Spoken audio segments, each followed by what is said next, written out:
The state health department reported 2,300 new COVID cases. This is the latest on COVID headlines for you this morning.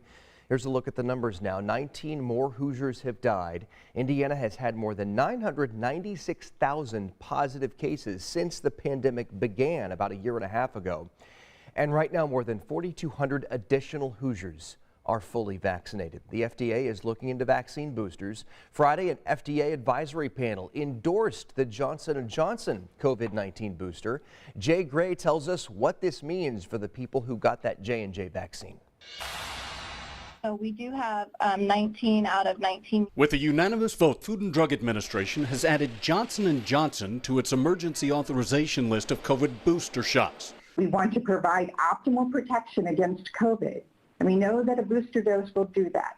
Right now, Pfizer is the only option for a single-shot booster. Vaccines from Moderna and J&J have been recommended by the FDA, and within a few weeks, both are expected to be formally approved by the Centers for Disease Control.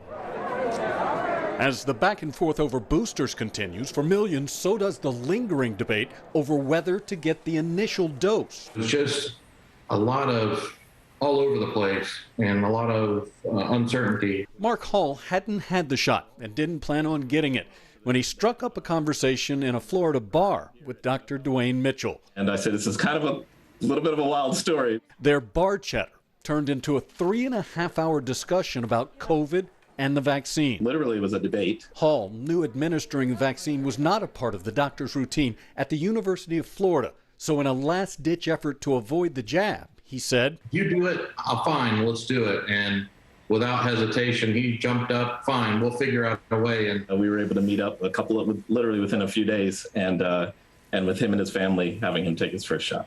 He won't be eligible for a booster until 6 months after his second injection.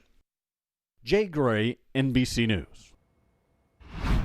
New research shows COVID cases among children peaked last month. According to the American Academy of Pediatrics, more than 6 million kids have tested positive for COVID since the beginning of the pandemic. More than 1.1 million cases were recorded from September 3rd to the 10th.